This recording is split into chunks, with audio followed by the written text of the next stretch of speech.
Sunland, proudly built in the Sunshine State. Now, Sunland is a previous winner of Caravan of the Year with the Phoenix. Now, since then, the brand has changed names, and there's a new build methodology along the way.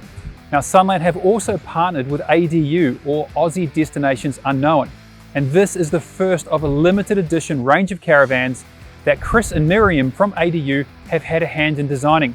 Now, the judges have got a lot to consider to figure out if this is the best van for sale in Australia. So we're here at Caravan of the Year, sponsored by MSA 4x4 Accessories, to find that out. Let's get into it. Mel, I cannot imagine anybody really who sees that rig roll past is not going to stop and talk about it. What other X factor is there? Certainly its size grabs the eye. It has a few extras that give it that eye-grabbing attention. The external storage bin capacity is quite outstanding. It has a very stylish interior, and the fact that this van is built for someone who's living on the road permanently is a feature. It's not a van that's been adapted, it's one that actually has been purpose-built for life, full-time on the road. So John, Chris and Miriam, they've had that van built as somewhat of a toy haul of their bikes and all their bits and pieces, but also they have to work from that van when they're on the road for months at a time. How do you think it fits the bill in terms of suitability?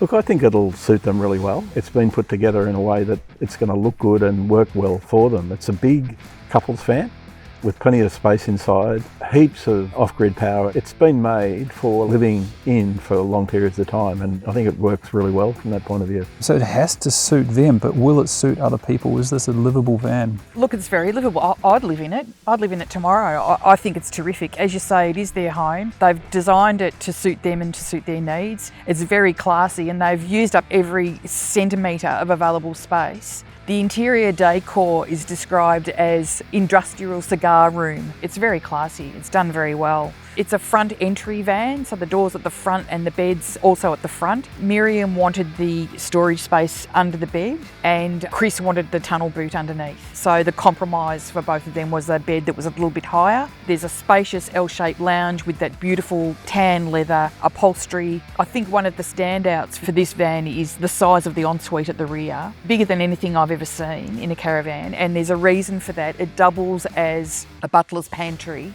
So Miriam has plenty of bench space for her appliances, Thermomix, air fryer, when she wants to do cooking over a prolonged period of time. So it's a very clever use of that space. She's got one full height pantry in the kitchen, a 1/2 height pantry, a cupboard for the vacuum cleaner and brooms. She's really thought of everything. Air conditioning, diesel heating, a 3 kilo front loading washing machine, and a compressor fridge with the door that opens either side. So really clever use of space and really clever use of appliances to make it a home for them.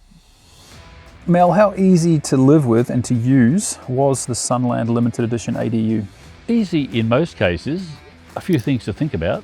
One of them is the length of the van, 9 metres, long van. Towing's one thing, parking it and find somewhere to stay is another matter, and I think that will require some consideration. In terms of using the van, it has one of the largest bathrooms I've ever seen. For cooking and eating, there's plenty of kitchen benchtop area and certainly plenty of cupboard space. Setting up the van is no problem at all. There's all the usual features, which really is just like, apart from the length, is just like a normal caravan. So John, Sunland's recently changed ownership, and with that it seems they've changed direction for their build methodology. Tell us a bit about it. They've made a few changes. I think the main thing is their wall construction is now linked composite walls. That composite, it goes all across the roof, front and back walls, you know, for keeping it really well sealed. There's a new toolbox. It's monstrous. It's got a custom section for electric bikes, you know, with a charger and fans to keep it cool while it's charging. Suspension, it's just as impressive. It's the ATX Unleashed, which has got those adjustable shock absorbers. It's also got auto level and Bosch ABS. Pretty well set up for off-roading. The quality of the fittings inside, the way it's all put together, the joinery, it's really special. Everything opens and shuts really well. The quality of the upholstery around the lounge is quite special. And there's lots of little touches that have gone into it. It's all done really well. So Allison, Chris and Miriam live and work out of this van for months on end. So they need water, power, toilet capacity, comforts. How do you reckon it goes for self-sufficiency? Look, it's got all those things in spades, Tim. They're adventurers and they go off grid for weeks at a time. And this shows in this Sunland. It's a gasless van. There's 2.2 kilowatt of solar on the roof. So 10 panels of 220 watts, 300 amp hour EnerDrive, BTEC lithium batteries, twin inverters. So one 2,600 watt inverter to run kitchen appliances, and then another 3,000 watt inverter which will run the air conditioning and the washing machine. And that was a deliberate choice on Miriam's part as well, to be able to use multiple appliances at one time. The water capacity is quite staggering, 580 litres of fresh water, a separate 60 litre tank of filtered drinking water, and then a 130 litre grey tank. So no shortage of water. It's got diesel, hot water and heating, a composting toilet, but a different toilet to what we've seen in this competition. It's called a Sparret, and it uses a bag system for the number 2 waste, something a little bit different. Mel, what stood out to you in terms of innovation on the Sunland?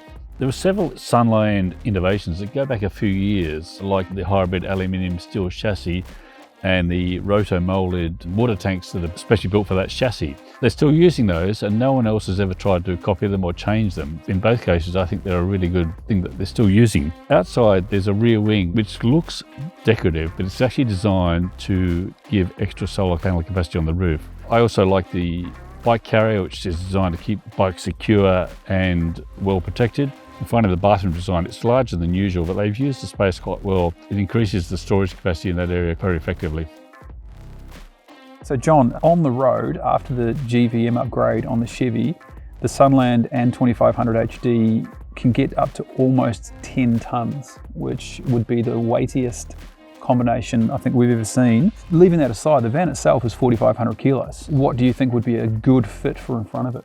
The Chev 2500 HD, it's the obvious choice really, I think. The van's 9 metres long, so you've got to be aware of going around corners and trying not to hit a tree. We should point out it had a Gen Y hitch, which takes a fair bit of the jerkiness out of the ride. The van towed perfectly, mate. It tows smoothly, it was good across the dirt tracks that we went over. Once you got out on the highway, and you got up to 100 k's, you felt like you could sit there for hours at a time and cover big miles. And no squeaks, no bangs, it was smooth, it didn't roll anywhere, it was great. I certainly wouldn't be taken into a Coles car park at any stage, but once you got used to it, it was a really fun ride. The limited edition ADU version of this van comes in at a hamburger under $280,000. How did you see it for value for money? The van that we looked at had a few extras, which took it up to over $300,000. Those options included those bespoke external hatches, the sinks and tapware, Starlink attachments, that really cool slide for their electric mountain bikes, the colour matching of the composite exterior panel to the Chev truck, and the wood grain veneer for those internal cupboards. It's not a van that everyone will be able to afford, but it is Chris and Miriam's home. I think it's relative. If it's value for money as your home at $300,000, it's a pretty cheap apartment.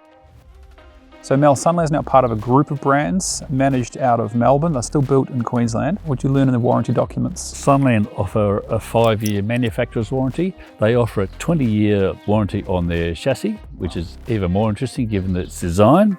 They are, as you mentioned, based in Queensland, and they don't have dealers in every state, but they do have a much larger group behind them these days. For any warranty problems, Sunland should always be contacted in the first instance to get issues resolved. Sunland also have their own very good service and repair section in their factory, which any owner can use if needed. So thank you for watching. If you enjoyed that video, please like and subscribe. And if you have any questions or comments, leave them below and we'll answer you as quickly as possible.